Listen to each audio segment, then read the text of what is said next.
Here we are. All right, everybody. Thanks for joining us. And this one's kind of special. We don't usually do this.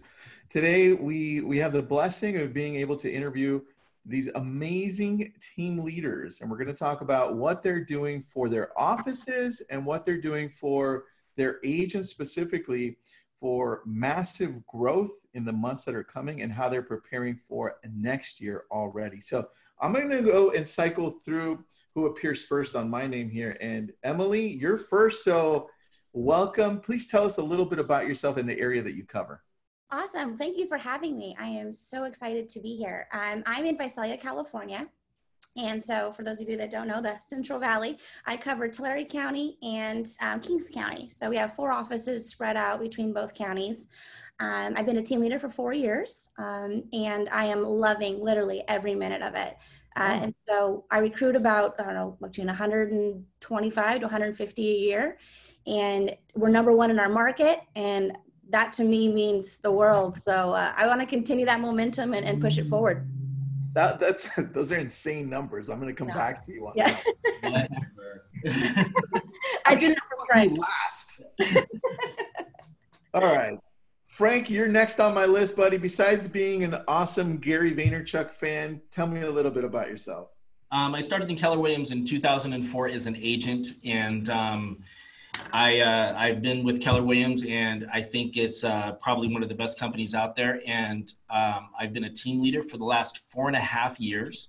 And I've never recruited that many agents to one specific office. Thank you, Emily, for doing that. I know Dan has, so like I'm the stepchild in this group. So like I'm always chasing Dan, just so Dan knows. Like I'm always looking at the numbers for Dan's to see where Dan's at. The best recruiting numbers I ever had was actually between 2 offices. I was with Bakersfield and I was with Porter Ranch last year, and through both offices I recruited about 147 agents. But I think that's our job as team leaders to grow the company. I love that, dude. I feel like you're that stepchild that needs to catch up to everybody else here. I'm just saying.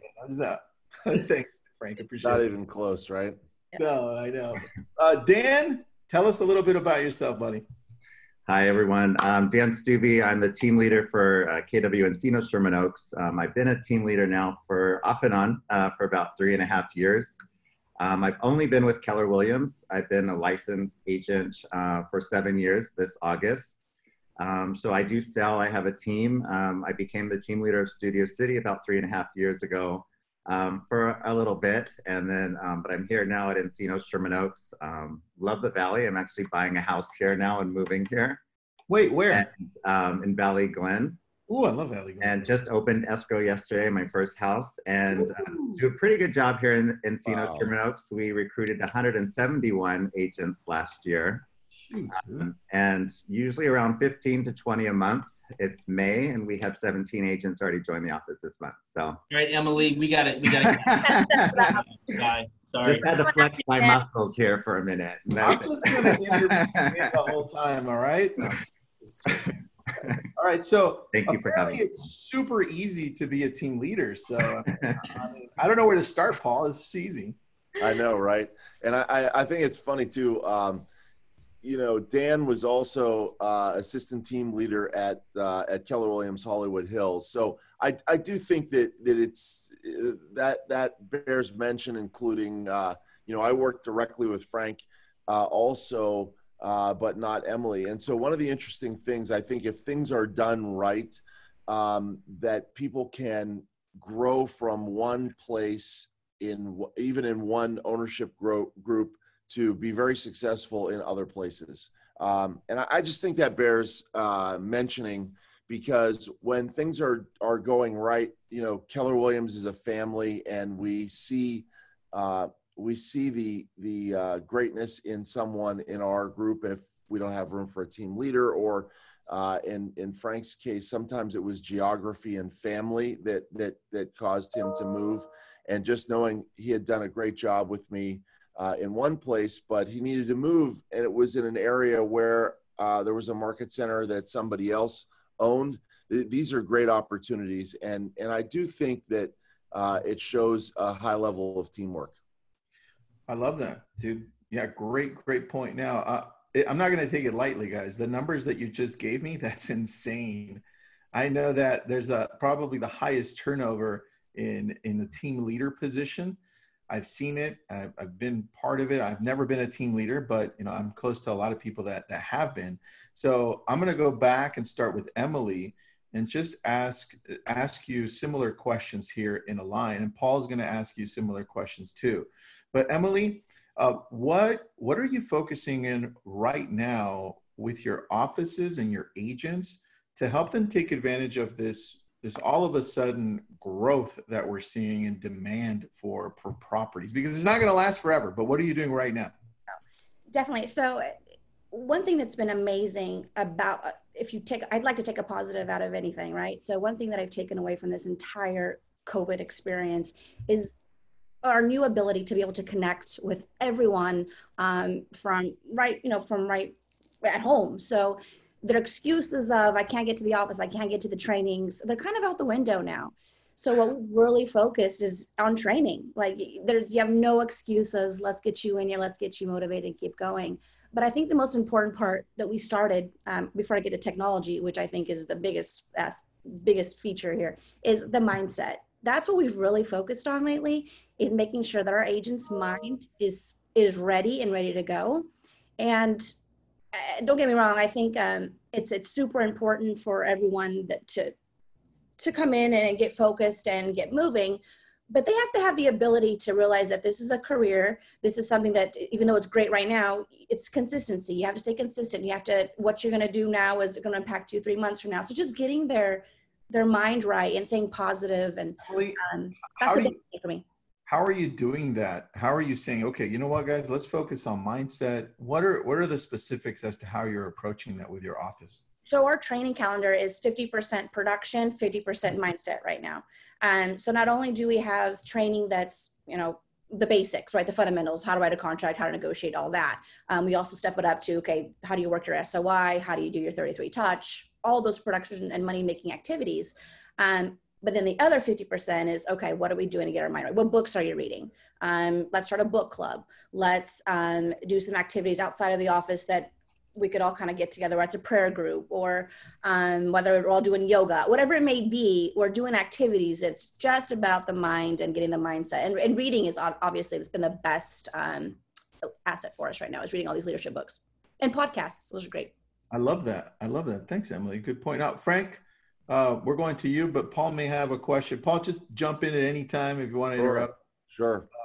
But Frank, going with what Emily said, which was cool, the 50% production, 50% mindset, I think that's a cool approach. I hadn't heard that before. Frank, what's your approach with the offices that you have? Is it one office, or are you still doing the two, the Porter Ranch? I'm 100% Porter Ranch.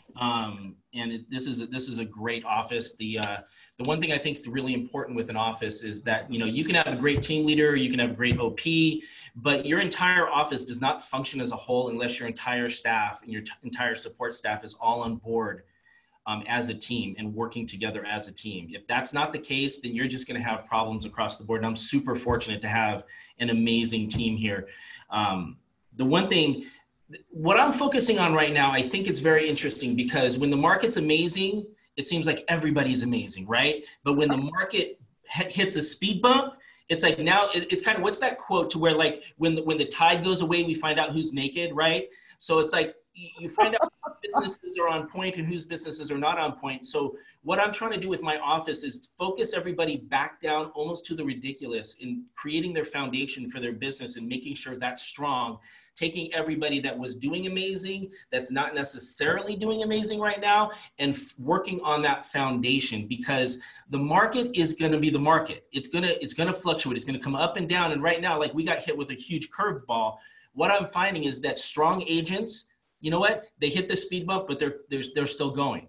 So, and on one of Paul's, I think last week you guys were talking about, you go back to your contacts. So like when I sit down with an agent to bring them onto the office, I say, let's see what your potential is. How many contacts do you have in your phone? And the average, you find it about 300. And then I asked him, I said, okay, well, the average turnaround in somebody's database to where they have a commission experience is 0.623%. And so we do that math, and that comes out to about $200,000 a year. So every agent, if they know about 300 people, which we all do, we just don't know how to put them in our database. I give them the strategy on how to do that. And then I've gone back to top agents who are getting leads from social media and all these other places. And I say, okay, that's fantastic, but you need to refocus on your actual foundation and your sphere of influence, because just because you know someone in Arizona, that doesn't mean they can't use you. It's less about the local agent now, and it's more about the global agent. And we have so many powers with technology through command, through your CRM, to where if you know how to use these, you can get commissions from New York, from Florida, from all these places where you know people. You just have to create that mindset on how to do that. That's true, man. And that quote was by Warren Buffett. Right. It says, only when the tide goes out do you discover who's been swimming naked. So I love that. Nice. Good Figures, research. hold on. Figures you would know that quote, Frank. I thought that was Frank, maybe it was Frank quoting Warren Buffett. Warren quoting Frank. There you go. Paul, do you remember when we interviewed the legends, the living legends? Yes. Mauricio said the same thing Frank said. He said, hey, you know what? I tell all my agents to just pick up the phone because they've got everybody on there. So that resonated with me. And in some way, one of the things I was thinking was, there's so much that we have to do. There's so many different things going on in a weird way. Sort of being stuck at home, there aren't as many excuses to not pick up your phone and hit your database. And one of the things, and I think Tristan's questions so far are great. I'm wondering, do you on this panel, and anybody can answer it, what is your sort of set regimen? Is it the same regimen you had pre-COVID, or are you doing something different? Is there a shift in what you are doing day to day? So wake up. Let's go to Dan on that one, because I think it's perfect for that. That dude, answer that one. Oh, thank you. Last year, Encino Sherman Oaks had an incredible year. So we really went into 2020 with a lot of momentum. We did 1.3 billion in sales last year. So how we kind of addressed COVID at the beginning was we weren't gonna stop. We were gonna push through, and we were gonna take advantage of opportunity, because there's opportunity everywhere. We were really lucky that we had Bold already scheduled for March. So when Bold stopped and changed to Bold Pivot, we already had 104 agents registered for Bold. So we had over 100 agents in Bold Pivot when it started in May. So just the classes and the training and what we had ready to go, I think was in place. For me, as doing my position as a team leader, I did take time, I think during, April, and I really didn't reach out and make calls to people. It was more of the eye care touches and reaching out to the people that I'd already built and established relationships with. But now as we're moving forward, even with our training calendar is starting to look just like it did prior to COVID. Yes, things are on Zoom, but our team meeting is the second Tuesday of the month, just like it was before. Harma, our OP, does a coaching every month, the last Monday of the month, and we have, coaching by Harma the last Monday of this month. Veronica, who's our productivity coach, does coaching on Thursdays. So her coaching is every Thursday, just like we are. So we're pushing through, really trying to get back to normal. And obviously the market is up. It's hot. We had over 100 new listings last month. So, we're just trying to keep our agents motivated, what they can be doing, and really just pushing through. Oh, I like that, because it goes with one of the questions that we have right now by Bruce. He's saying, okay, so in today's situation, that we can't go into the office as much because some people are still not coming into the office, right? In most areas. How can we take advantage of our mentor? I'm going to go to you with that, Dan. Yeah, so every office, has a different type of mentorship program. So with us, I connect all of the new agents with a mentor from day one, so they have someone to go to. Our mentors are all involved. We do specific coachings with just everybody in the mentorship program, not just with the mentor, but with myself, with our ownership, with our leadership. So they really have the support. Just like Frank said, he has an incredible staff there in his office. So do fortunately we do too. And it's a real team effort. So I think especially the new licensees, they know that there's opportunity, there's people in the office to help them. We have a full schedule every day at 11 o'clock. There's something on Zoom, and we had an agent join the office this week, and he was not a new agent, but new to Keller Williams. And he starts getting all these emails, and he's like, is this your email? And it was like, I think a regional email, and then there's a KWRI email. So he's really getting exposed to Keller Williams in general. It's such an incredible company with training and support. So it's not just the local office, it's not just your mentor, it's our region, it's Keller Williams International. There's plenty of things for people to do right now to get motivated, to educate themselves, and just focus on, I always tell people, especially people that were doing business before COVID had happened, it's like people are going to panic, people are going to do what they need to do personally, and you have to respect that. But there's plenty of people out there that are wanting to do business and transact business right now. And same thing, you can't do open houses, but there's plenty of other things you can do, building your database, learning Command, because Command is really going to be an essential tool for all of us in Keller Williams. And don't wait for the smoke to clear and hey, we're back to normal, because that's not going to happen tomorrow. And if you're not focusing on where there's opportunity, then you're going to be behind. I love that, dude. It goes along with Frank's quote about when the tide goes away, Just saying. All right, so I'm gonna stay with you on this one, Dan, and then go reverse Frank and Emily. Okay. Perfect. So we talked about what you guys are doing as offices and how you're helping agents individually. I like that. But what are some of the real challenges that you're facing right now more so in the last month and a half? What are some things that you say, oh, wow, this is a challenge, and how have you dealt with it? Yeah, challenges. I think it's just really, keeping people motivated. It has been difficult during this time, especially if you're new to the business and you haven't done business before. Mm-hmm.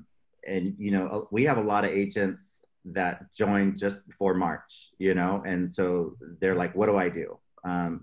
So it's really just keep on reinforcing the tools that we have, the systems, the models, to get them to build up their business and stay focused. So I think that's kind of is the hardest thing right now, because especially with open houses and things not opening up, I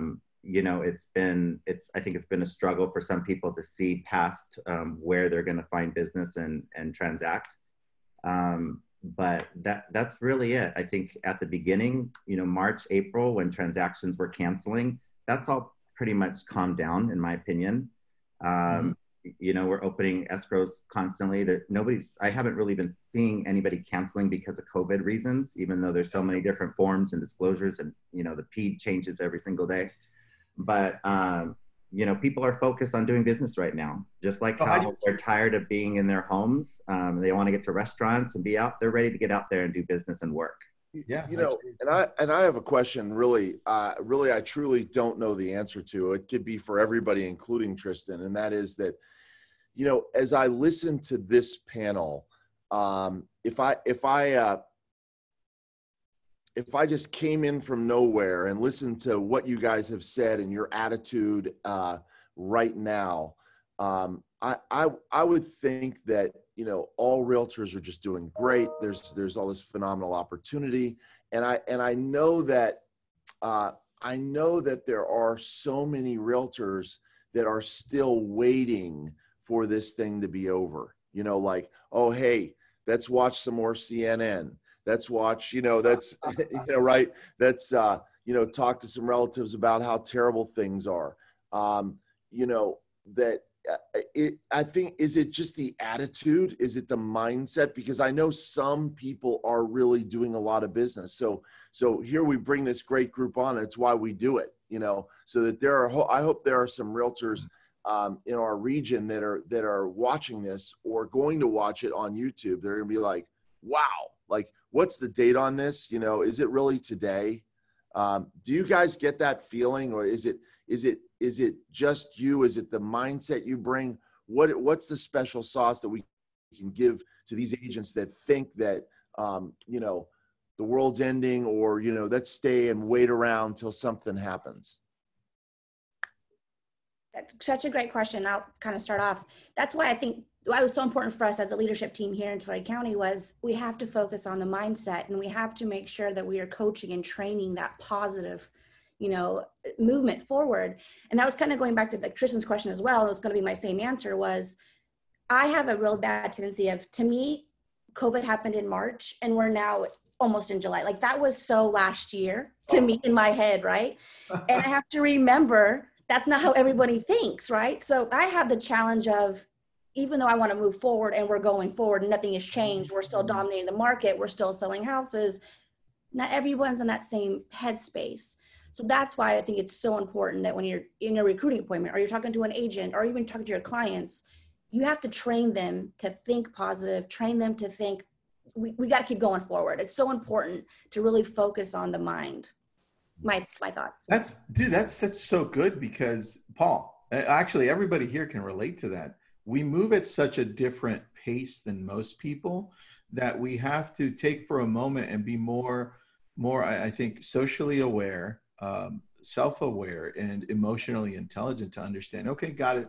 The person I'm talking to isn't there yet, and there's no problem with that. Right. Let me slowly start helping them see the way I'm looking at it. But let me acknowledge that the way they feel is real. Right. Right. So that is such a great point, and that is a massive challenge. That's where you have these mega agents disconnect with those agents that are just starting, and they're like, well, I don't understand what the hell's going on. I have a lot of business. They're just not doing it. Yeah, the mega agents have been doing it forever. Their business, this is like nothing. They're like, this is like a new day, new challenge.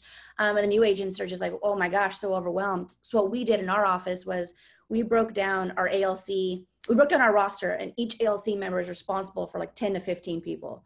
And everyone was on board, and they jumped right on in and said, okay, we want to help this younger group that's coming in and get them to see that it's going to be okay. We went through crazy stuff before. We're going to get through this again. So we're building the relationships to help them get past the uncertainty of what's going on.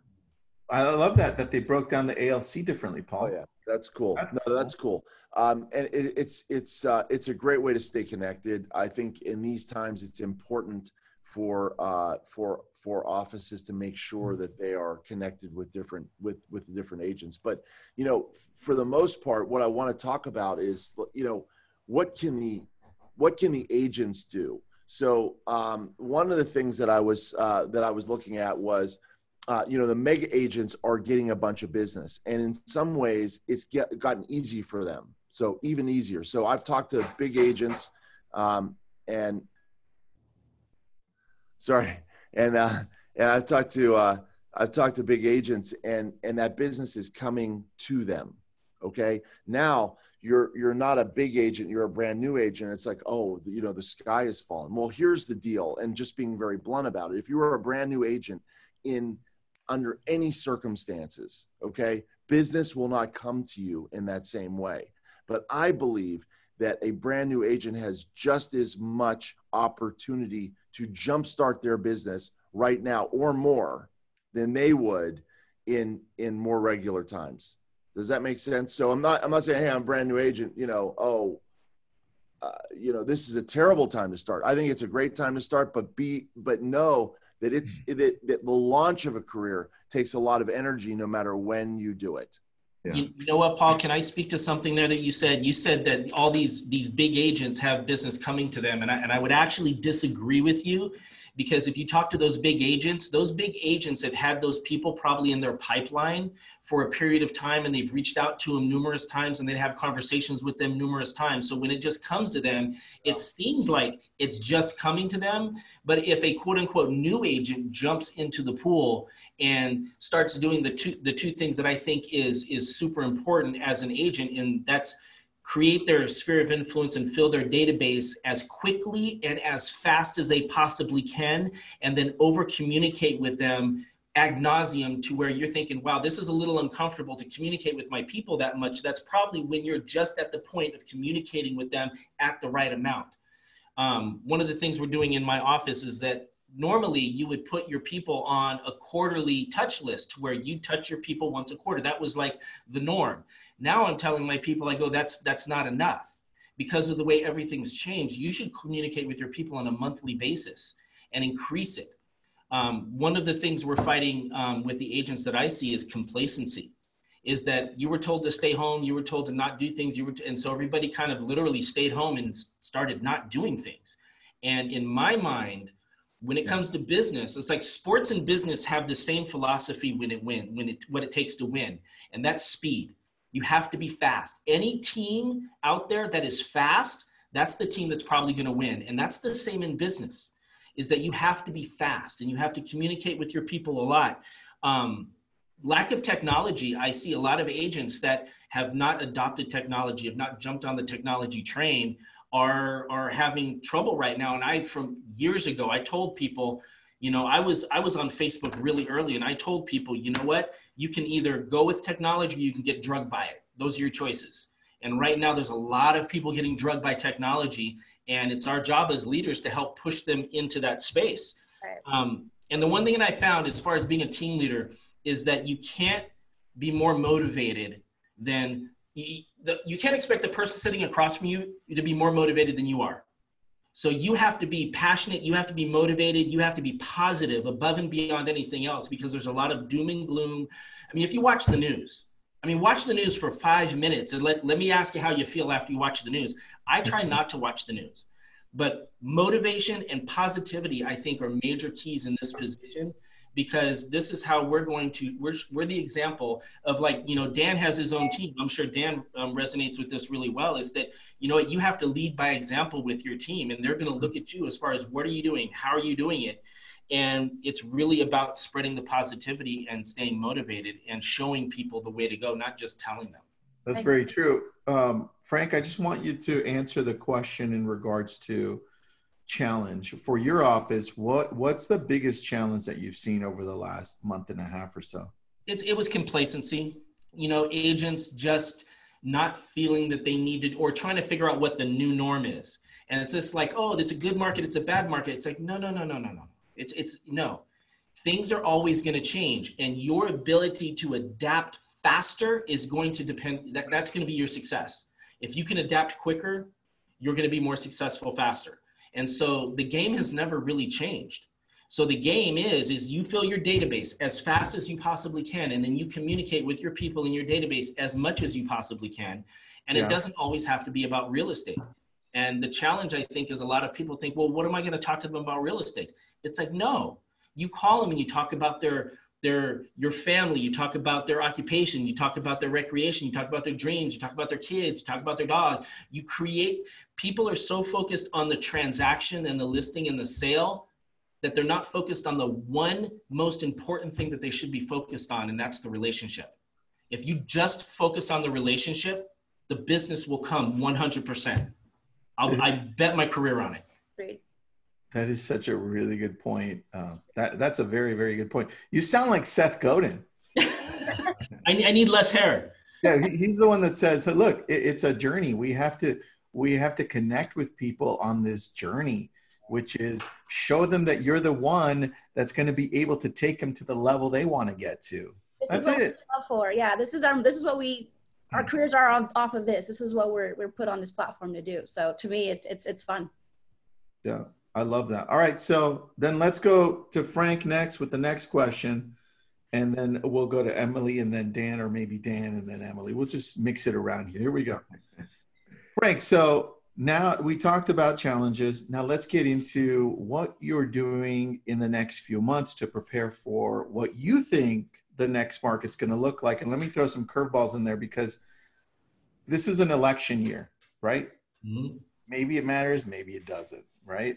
We just had Bloomberg come up with an article yesterday, indicating that there's a ton of delinquencies, right? But they're not taking into consideration the whole forbearance issue either. So what are you preparing your office for? What are you preparing your agents for what may happen next? What does that look like? So, and I like when Paul talks about superpowers, because I think one of my superpowers is first and foremost is probably persistence, because I think I've had every obstacle thrown in front of me throughout my entire life. And in my career, I have every excuse to be like a failure in life. And it's like, you can choose to be a failure, you can choose to be a success. It's really just a mindset issue.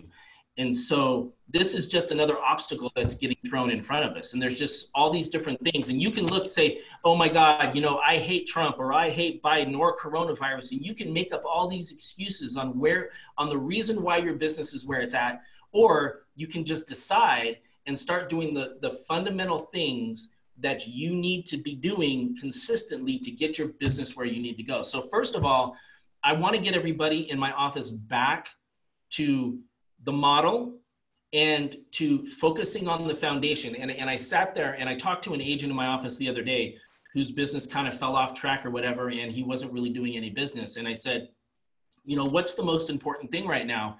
And he was like, oh, I need to do this with my database and all these, and he rattled on about all of these different things that he needed to do. And I said, no. One thing you need to do is you need to focus on one.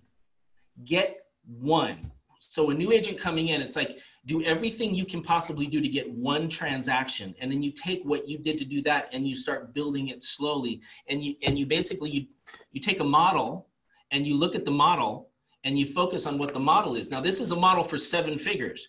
It's like, you're not coming out of the gate doing 7 figures, but the core basics of what your business is comes down to your sphere of influence.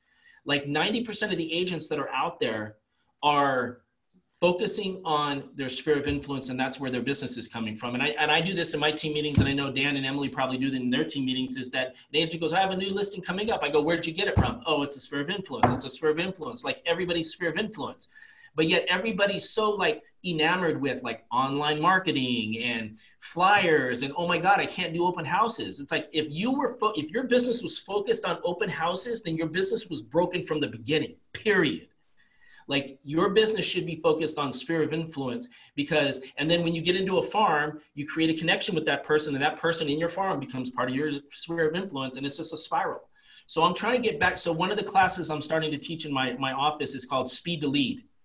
And it's basically a lot of things that I've reiterated and that we've heard from other people. It's not original content by me by any means, but I'm just taking all these great pieces of information and focusing the agents back on getting back to talking to like, I'll go through someone's phone, I'll flip through their contacts and I'll go, who is that? And they'll go, oh, that's John. I go, when's the last time you talked to John? He's like, 3 years ago. I go, call him. And he'll go, what? I go, no, call him right now. And this is what you say. And I'll give him the script. And I've actually done this. So like lead by example is that I've gone back to deals that I did in 2004 in real estate. And I went back to actually classmates.com and looked up people that I went to high school with and started messaging them. And I said, hey, this is Frank. I was just, at home, coronavirus, went through my high school yearbook and I ran into you and I just wanted to check to see how you're doing. 4 out of 5 people I contacted, I said, you know what, this is great. I would love to keep in contact with you. And I just spilled all my contact information. 4 out of 5 people gave me their contact information back from people that I haven't seen in, I'm not going to say how many years. But then the fifth one, because I grew up in Las Vegas, I wasn't even out here. He messaged, hey, when you get into town, let's get together. So 5 out of 5 people that I contacted were like, yeah, let's keep in contact. And I just increased my sphere of influence from going to classmates.com, which is free.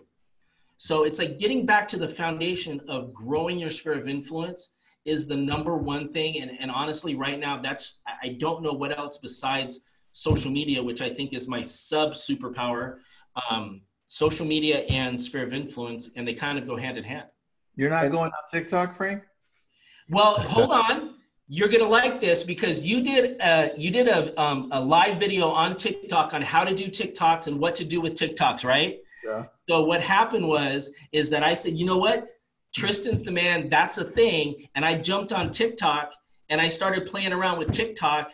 And I said, it'd be really funny if I did the drum solo to Phil Collins in the air tonight by slamming the cabinet, and you've 9.2 million views later on TikTok because of you. That's now, insane. I had kids from high school, like, oh my God. And let me tell you, if you think getting 9.2 million views on TikTok is going to make you cooler as a dad, it doesn't. I love it. One of the things, and it's a question for everyone that will lead you to the answer that you need, is what about this benefits me? Okay. So, and that, you know, it's honestly, to be very honest, it's a difficult question, because that question works no matter how bad the situation is. So you are faced with a very, very difficult, very sad happenstance. As a matter of fact, COVID is like that, right? But no matter what happens to people or what your situation is, from something very, you know, very moderately bad to very bad, if you say, what about this benefits me? Because there is always, you don't have to have an answer to the question, you just ask the question. If you ask it and ask it and ask it, you will get answers to it, because we can't see very far into the future, and consequences of the things that happen change very dramatically. So what seemed like a complete disaster, you know, in a business world, right? You know, what's the worst thing that happened to somebody? Now, we're independent contractor realtors, but what's the worst thing that can happen to somebody in business? Generally, like, oh, I got fired. Now, we all know if that happened to you, it would be devastating, right? And some people don't recover from that. But when you're outside of that, it's obvious for us. It's like, oh, well, geez, if you're fired, you know, it gives you a great opportunity to look for a new career. It gives you a great opportunity, if you love your career, to look at a new company. You know, it just goes sort of on and on. It gives you a great opportunity to look, to introspect a little and say, why was I fired? So there is something positive in everything if you choose to look for it. And that's a great tool to look for. Also, Frank mentioned the thing about superpowers, and that's something that I'm always asking everyone. Okay. Because, you know, Frank's superpowers. Oh, is he gonna put the cape on? Cape on. I love it. Frank takes this stuff seriously. I really appreciate that. And I ask agents that all the time. What is your superpower? Because, you know, if you're watching this and you're listening to somebody who's so social media savvy, and they just blow it out of the water, and that's just not you. You know, you look at it, you go, my career's over. Okay. Because that person is so phenomenal. I have a team leader that I work with regularly. It's just everything he does on social media is cool. And I feel like 50% of what I do on social media is cool, if I'm lucky, you know. But if you listen to that guy, you're like, well, if I can't do TikToks, if I can't do, you know, all these different cool things that I can't make it. Well, here's another quote for you. The upside of your upside is always going to be greater than the upside of your downside. And what that means is focus on what you're really great at and knock that out of the park, and forget the things that you're not great at. And in fact, you know, Frank, I do have a very good friend, very close friend of mine, who is an incredible, he got almost all of his business. He does a lot of business. He's just a buyer's agent, and he makes, you know, multiple hundreds of thousands of dollars a year, believe it or not. And he was getting all of his business from open houses. So now what? And I think there is a flaw in the future of that business, maybe, but you can't argue with success.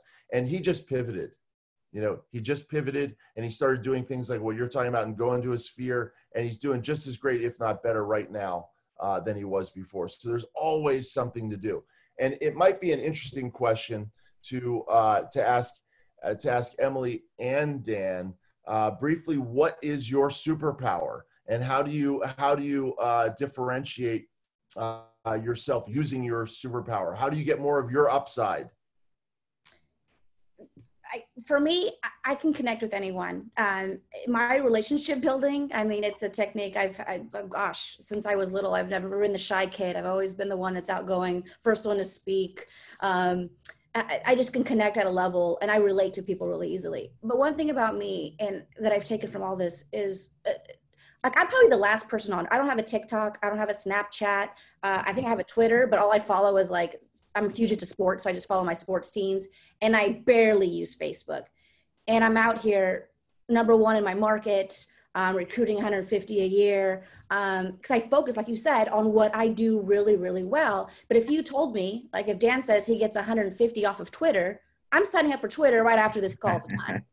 So, We'll have lunch, Emily. I'm just super competitive, and I think that drive to be consistently just above every, like just hearing Dan and Frank talk about their numbers and what they're doing, like I'm already itching in my head to go out and just do it. And so I think that's my superpower, is I want to get out, I want to do it, I want to be number one. So what does it take? It just takes doing it. And I'm going to connect with you while I do it. So. How about you, Dan? You know, I think I'm really similar to Emily. It's really easy for me to make friends, to get along with people, to connect with people. Even when I started in real estate, for some reason, I just knew that my sphere was going to be where my bread and butter was. I agree with Frank, open houses were just not an option for me.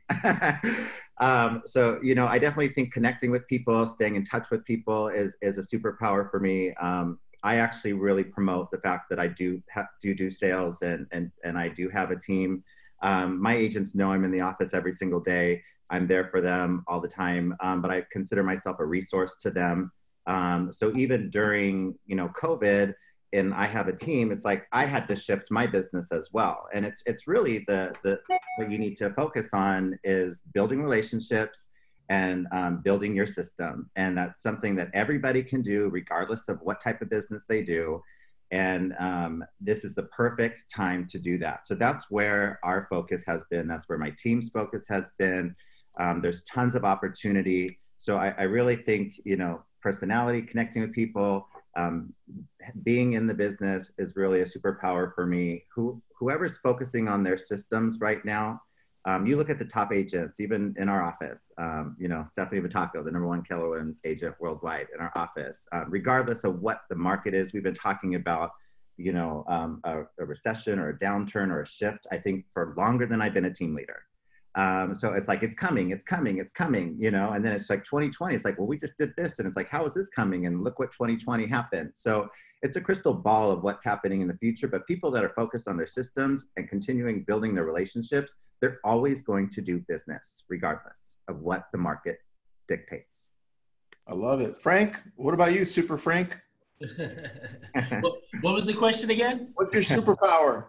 Oh, my persistence, social media, connecting with people. I think that's a superpower that a team leader just needs to have in general.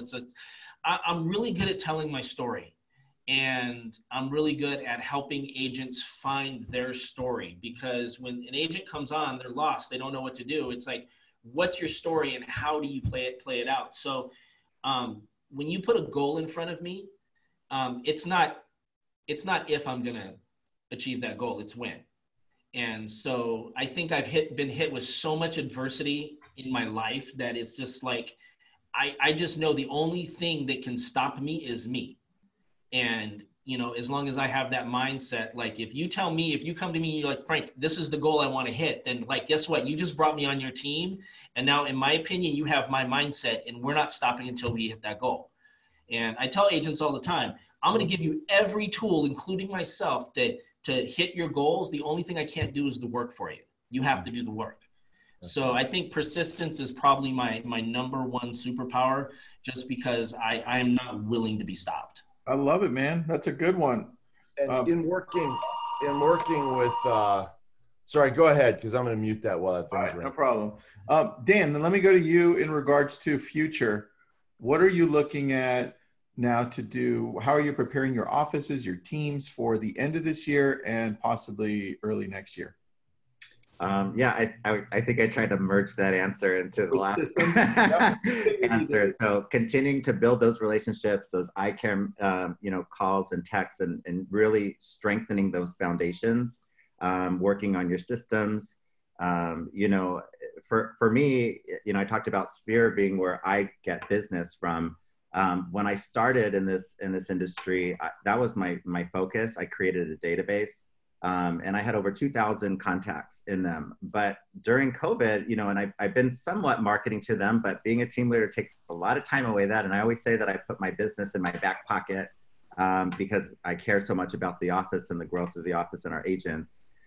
So this time I've really been able to focus, and I actually hired an assistant during this time. I've been focusing on my database, cleaning it up so that every contact in Command. So as I've been integrating my business into Command, because I was using a different CRM, every contact before I put it in Command has a first name, last name, birth date, mailing address, phone number, email. So I'm doing it in a way that my Command is going to be fully operational, chunk by chunk. So I'm not just dumping in 2,000 contacts that are missing holes everywhere. I'm finding them on Facebook, attaching the Facebook profile to the Command. So that way, when my business is fully utilizing Command, it's gonna go. You know, it's gonna be. Is that what you're referring to as one of the systems that you're working on right now? Because correct. Okay, cool. Are you doing it personally, or are you having part of your team do it, or virtual assistants? What are you doing? I hired an assistant during this time just for my team. For my business, but she's also helping me recruit. So it's kind of a dual role. She's in-house or virtual assistant? In-house. No, she's in-house. She's in front of my office. She's here. So she gets to know the agents as well, to help me set appointments to meet with my agents and doing coaching appointments with our agents. So she's really a full-time assistant for me, but she also connects with the agents on my team. So every member of my team, it's not a big team. I mean, I'm not trying to impress the world here, but it's a team that works for me and fits for me. And it's taken 7 years in this business to kind of finally feel proud of what I'm creating. But every member of my team is working Command and working their database and entering contacts into their database and building our team database to get business for all of us. So that's kind of the things that I share with my agents and try to get my agents motivated to doing too, because if I'm doing it, they can do it. And we all learn from each other, regardless of what level of experience you are. Mm-hmm. I love that, because you're preparing for what Command is coming up with next, which is the team Command aspect to it. So that's good preparation for the future there. Paul, you were going to say something. I'm sorry. Yeah, no, I'm learning so much great stuff. I muted myself, but I had so much good stuff. It's amazing how much I learned from listening to great team leaders that are out in the field every day. You know, one of the things, just for a brief second, back to the superpower thing, and that's just that, don't be discouraged.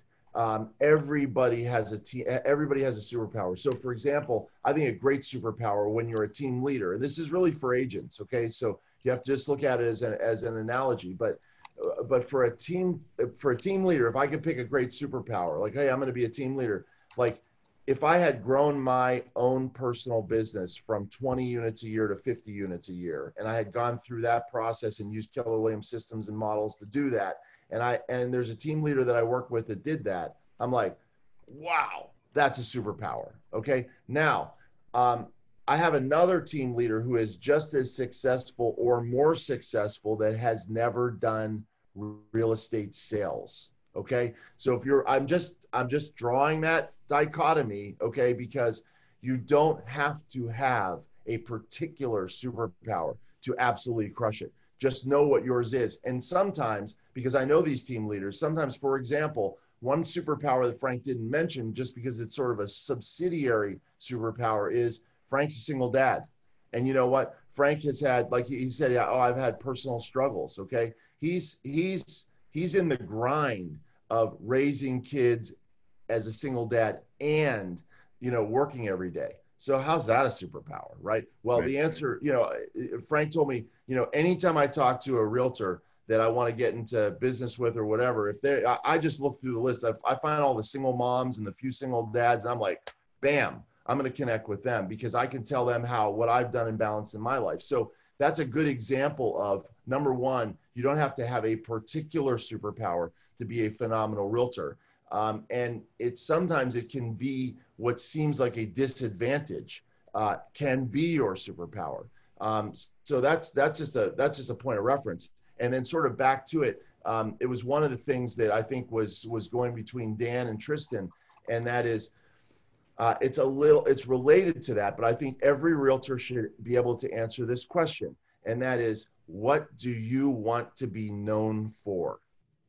Okay. And so if you don't have that answer, like right off the tip of your tongue, that's okay. That's why you're doing it right now. What do you want to be known for? And it might be, well, I want to be known for, I'm the Valley Glen specialist that brings, people together with great homes, or, I have, this many, I'm way more than just slam a person into a house. I connect with them. I connect with the house, whatever. What do you want to be known for? Okay. And I challenge you, if you're watching this webinar, write in the chat box, what do you want to be known for? And it should be just a few sentences. And if you're not sure, write it down in terms of this is something I want to work on. And AJ will put my email in the chat box, or it could be anybody's. I certainly volunteer. Send me what you want to be known for. It's another thing is it's a version of the elevator pitch. Okay. You should have that 11-second, as a realtor, that 11-second, thing about me. Right. And I'm going to give you a little hint on it. This is just how I do it. And we've got five, sorry, I'll count myself out of it. We've got 4 other experts on this webinar to say that there's a different way to do it. But the way I do my elevator pitch is I talk about the company, the national company, for 3 or 4 seconds. Then I talk about the local company for 3 or 4 seconds. And then I talk about myself, okay, for about 10 or 15 seconds. So it'd be like, hey, I'm Paul Morris. I'm with Keller Williams Realty. We are the #1 real estate company in the world, and we have the absolute best technology to help our agents or to help our clients, right? And then I'm with Keller Williams, Encino, Sherman Oaks, and do a few words about why that is so great. We here's what we do here that's fabulous. And that's my 6 seconds that's not directly about me. And then I go into, and I specialize in this neighborhood and and take care of my clients. That's your elevator pitch. So you could do what you want to be known for, or what's your elevator pitch. So panelists, what do you think about that idea? Do I have it? Do I need some tweaks on it? That's perfect. I'm sold. Where do I sign? Yeah. But that is, that's, and I just have to go back to someone, there have been a couple of questions in the chat box, and one of them was, hey, I'm a brand new realtor. Where do I start? I think that each one of us have given some hints on that. And we talked about I care messages. I was talking on every webinar to all of our realtors when things got weird really quickly. Okay. And I said, oh, all right, my phone, has very few incoming messages, and the incoming messages are coming from very close family and very close business associates. Right. And that's what it should be, because people are freaked out. But if you want to use this time, and you are willing to roll up your sleeves and use this time to do more lead generation than you've ever done before, you can actually leapfrog in your particular market. And you can go, let's say you're number 6 in your market. You could go, if you're number 6 in your market, you come to me, I'd say, well, where's number 5? How are we going to get to number 5? Then we'll get to number 4. Right now, I would say, let's get super active. Do the outgoing messages. I'm no longer recommending strictly an I care message. I'm now recommending a message that's a check-in, and then you can also ask them the more basic, whatever your opening lead generation line is. What are your real estate plans, or how has COVID affected your real estate plans? Are you planning to move, or do you know anybody planning to move? And so I check in first, and then I go right into the real estate sales question. And right now, you can leapfrog ahead of so many realtors. The #1 realtor in your area is going to be doing a bunch of business, okay? Because not just because they're #1, because they did all the work that it took to get to #1. Now, if you're number 6, you don't have to worry about number 5 and then 4 and then 3. I say go straight from 6 to 3 by getting super active. And I will say that get in touch with your team leader, because the thing that people need the most, and I'm talking mainly for myself, okay, but if there's anybody else out there that's like me, I don't do super well without an accountability structure, okay? So if I go, well, you know, I listened to the webinar and I really need to reach out more, okay? That doesn't help me. It might help other people. So I go, okay, so what is reach out more? How about this? I'm going to set a number of contacts that I'm going to do every single day, and I'm going to hold myself accountable to it. And if Emily is my team leader, I'm going to say how many, if Emily is my team leader, I'm going to say, hey, Emily, how many contacts do you think I should be doing to really improve my business per day? And that's a live question, Emily. 100. How many should I do? How many? 100 contacts a week.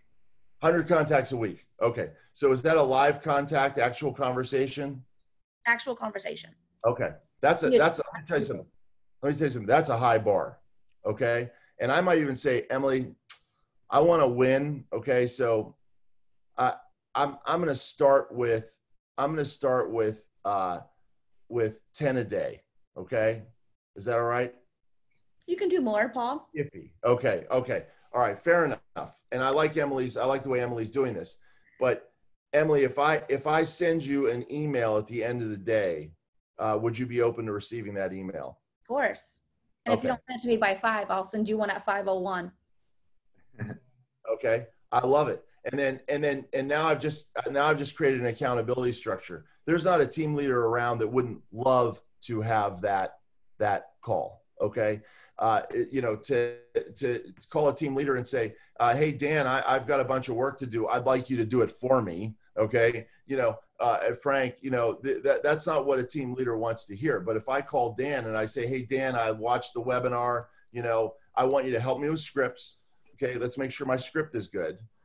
And could we spend 15 minutes on my scripts? And then after we spend that 15 minutes, I'm going to promise you that I'm going to do a certain number of those calls every day. And by 5 o'clock, I'm going to email or text message that I've done. I promised 20, but I only did 16, but I'm going to send you 16. I did 16, Dan. Is that something you're willing to get from your agents? Of course. Delighted, right? Right. For sure. Yeah. So just get active and get an accountability structure. And, you know, I think I've enjoyed this so much. I'll address one more quick thing that I saw in the chat box.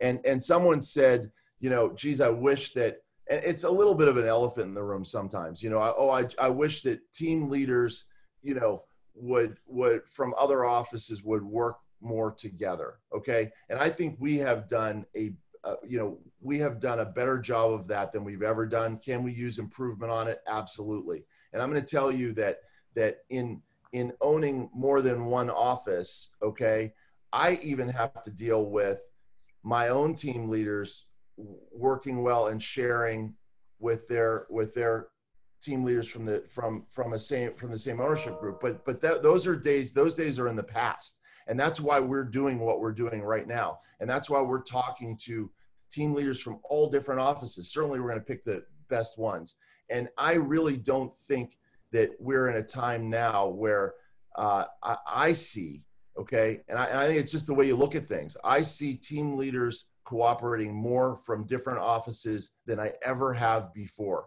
And there are different team leaders have different resources and superpowers.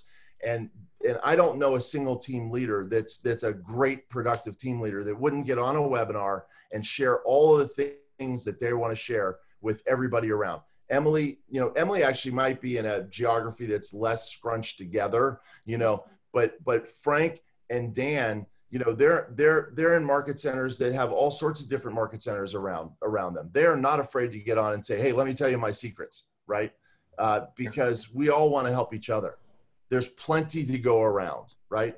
And Tristan, do you want to give a couple of closing thoughts, and then maybe some closing thoughts from our panelists? Because I could talk to these guys for 2 hours, you know. Yeah, man, I think it's good. That just shows how powerful they are. So let's end it with kryptonite. I want to know a weakness. Like if you ask me what my kryptonite is, I'd be like, it's chocolate chip cookies. It's probably every day. All right. So Dan, what's your weakness, buddy? My weakness, I'm a high D, but I'm a high I, and that high I needs a lot of love and attention from everyone. So when I'm not getting it, then I get into my own little box, and so pulling myself out of that box is sometimes difficult. And when you have to, present, we're motivating everybody, keeping them positive, keeping them in production and busy, and it's every day is different. So it's staying level.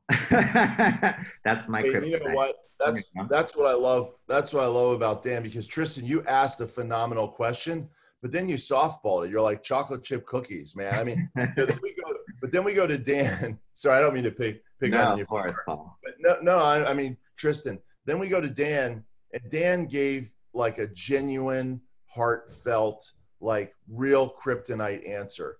And I think what Dan was saying, because I've worked with Dan, and I think Dan was saying was like, hey, I'm a hard worker. I'll get out there and I'll crush it. Okay.